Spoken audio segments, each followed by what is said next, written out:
William Morrow and HarperAudio present The Earl That Got Away by Diana Quincy, performed by Vaneh Assadourian and Timothy Campbell.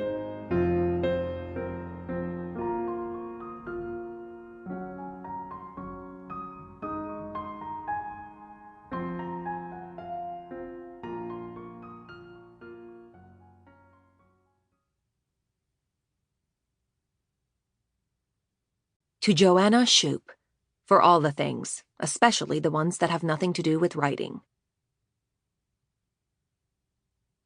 Part 1. The Earl That Got Away. Chapter 1. Yorkshire, England, 1887. "You are next," Auntie Majida murmured in Arabic. "Inshallah, God willing, we will find you a very nice husband." Naila Darwish resisted the urge to roll her eyes.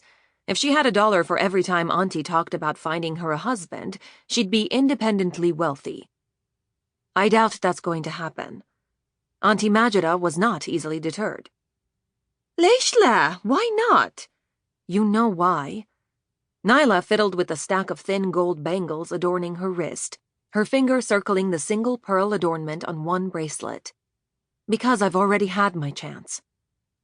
"You had your chance," Auntie Majida tusked dismissively. "Hacky Fathy, stop with the empty talk." "Why? It's the truth." At 27, Naila was an old maid by any standard.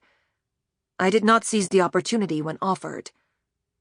"That boy was a stranger," Auntie said impatiently. "We didn't even know if he was Ibn el-Nas, the son of respectable people. You were Jahla, a silly young girl who didn't know better." Maybe. But 8 years later, Naila still hadn't outgrown the ache in her chest whenever she thought of his devastated expression when she ended things. The disbelief in his hollow eyes, the grim flat set of his mouth. She might as well have sliced his chest open and plucked out his beating heart.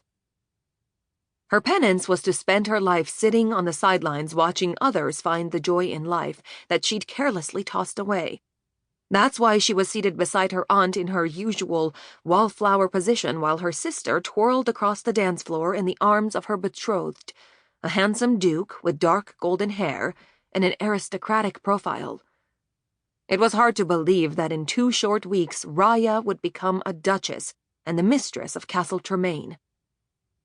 The evening's pre-wedding festivities were taking place in the castle's great hall, a cavernous chamber with stone walls, mammoth windows, and soaring ceilings. The Darwish family contingent had sailed from Brooklyn, arriving 2 weeks earlier. Some of the Arab relatives who came for the wedding found Tremaine disappointingly dreary and run down. But not Naila. She was enchanted. Anyone with an appreciation for construction and design could see that the castle was an architectural masterpiece. The Duke escorted Raya off the dance floor.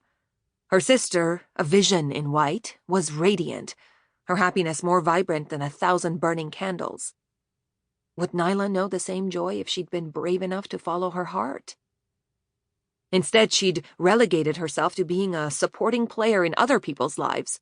The aunt who looked after her older sister's children, the person the family automatically turned to when an elderly relative required care or companionship. How had she, a girl who once craved excitement and adventure, settled for such a tedious life? Naila sighed and tilted her head upward, inspecting the intricate stained glass designs adorning generous arched windows. At least she had her study of architecture to distract her. Otherwise, she'd die of boredom. Or remorse. Fortunately, with its great old castles and country houses, England was the perfect place to indulge her passion. Auntie scanned the crowded great hall.